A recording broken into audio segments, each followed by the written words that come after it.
Guys, we have an issue. Growth is fading away, and it's a big deal. Our global economy stops growing. And it's not new. Growth has actually declined for the last 50 years. If we continue like this, we'll need to learn how to live in a world with no growth in the next decades. This is scary, because when economy doesn't grow, our children don't get better lives.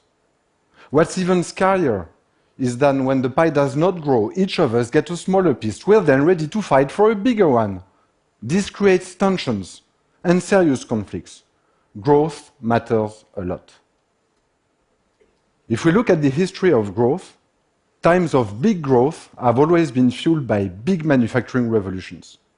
It happened 3 times, every 50 to 60 years. The steam engine, in the middle of the 19th century, the mass production model, in the beginning of the 20th century, thanks Mr. Ford, and the first automation wave in the 1970s. Why did these manufacturing revolutions create a huge growth in our economies? Because they have injected huge productivity improvement. It's rather simple. In order to grow, you need to be producing more, putting more into our economy.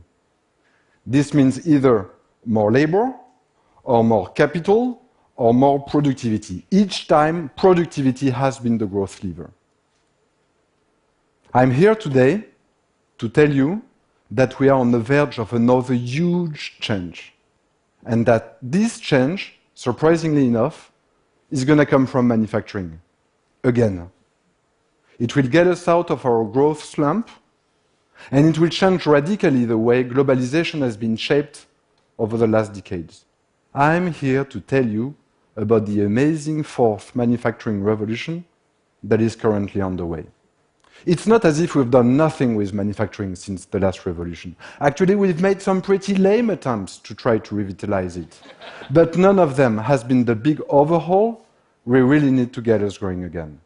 For example, we've tried to relocate our factories offshore in order to reduce cost and take advantage of cheap labor. Not only did this not inspire productivity, but it only saved money for a short period of time because cheap labor didn't stay cheap for long. Then, we've tried to make our factories larger, and we specialized them by product. The idea was that we can make a lot of one product and stockpile it to be sold with demand. This did help productivity for a while, but it introduced a lot of rigidities in our supply chain. Let's take fashion retail.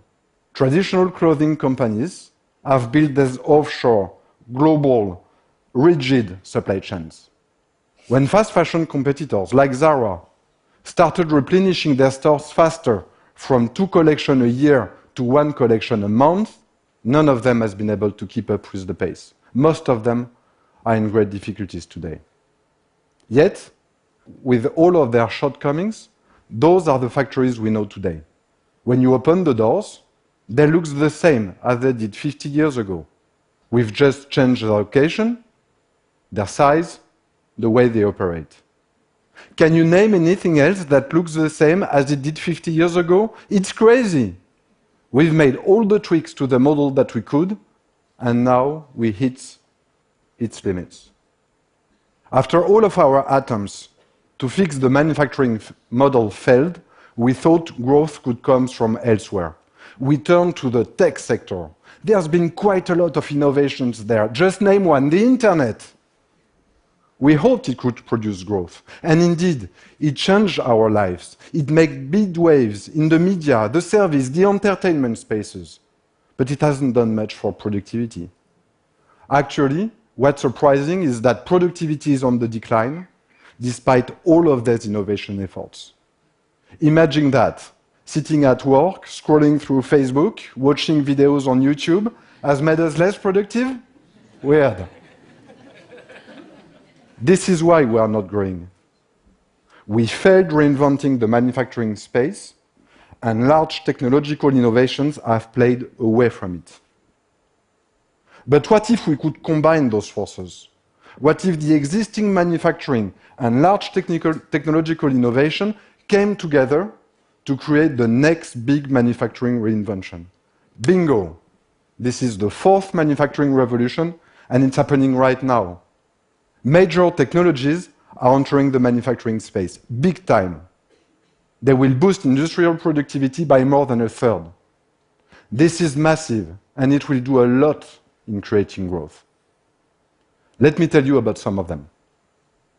Have you already met advanced manufacturing robots? They are the size of humans, they actually collaborate with them, and they can be programmed in order to perform complex, non-repetitive tasks. Today, in our factories, only 8% of the tasks are automated. The less complex, the more repetitive ones. It will be 25% in 10 years. It means that by 2025, advanced robots will complement workers to be together 20% more productive, to manufacture 20% more outputs, to achieve 20% additional growth. This isn't some fancy futuristic ideas. These robots are working for us right now.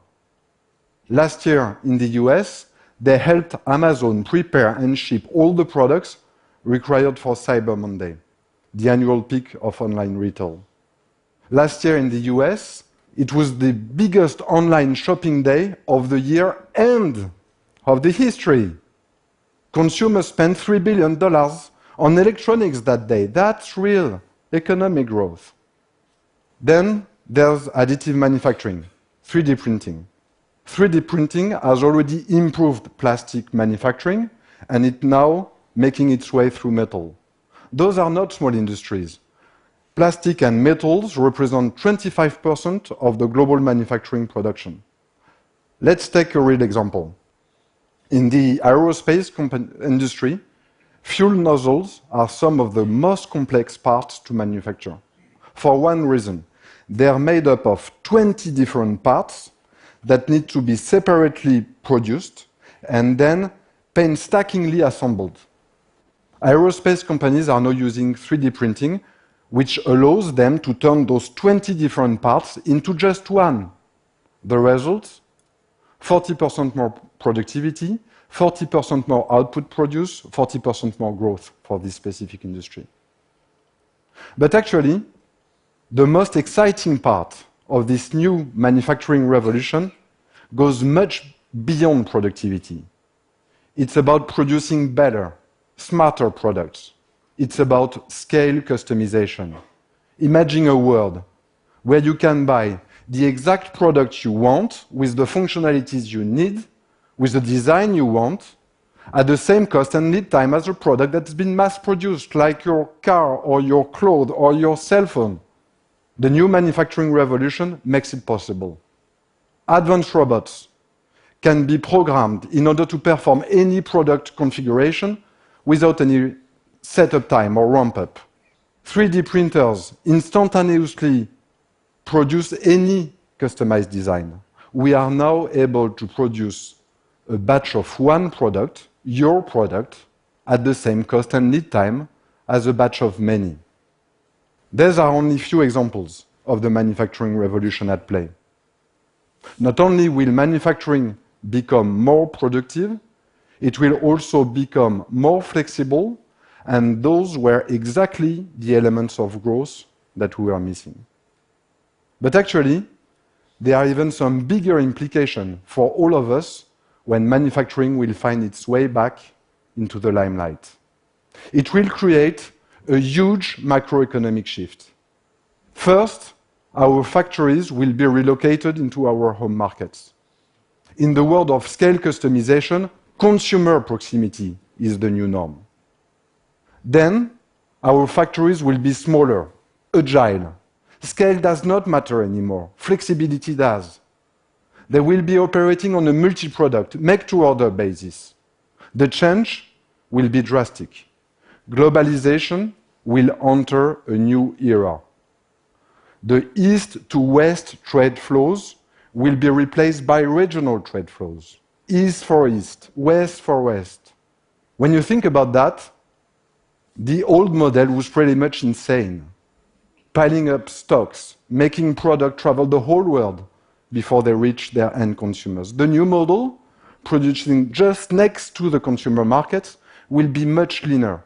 much better for our environment. In mature economies, manufacturing will be back home, creating more employment, more productivity, and more growth. Good news, isn't it? But here's the thing with growth. It does not come automatically. Mature economy will have to seize it. We'll have to massively retrain our workforce. In most countries, like in my country, France, we've told our children that manufacturing had no future, that it was something happening far away. We need to reverse that and teach manufacturing again at university. Only the countries that will boldly transform will be able to seize this growth. It's also a chance for developing economies. Of course, China and other emerging economies won't be the factory of the world anymore. Actually, it was not a sustainable model in the long term, as those countries are becoming richer.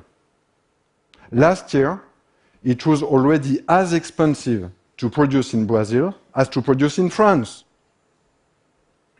By 2018, manufacturing costs in China will be at par with the US. The new manufacturing revolution will accelerate the transition of those emerging economies towards a model driven by domestic consumption. And this is good, because this is where growth will be created.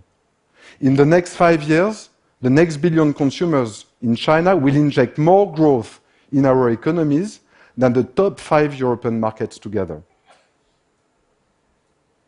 This fourth manufacturing revolution is a chance for all of us.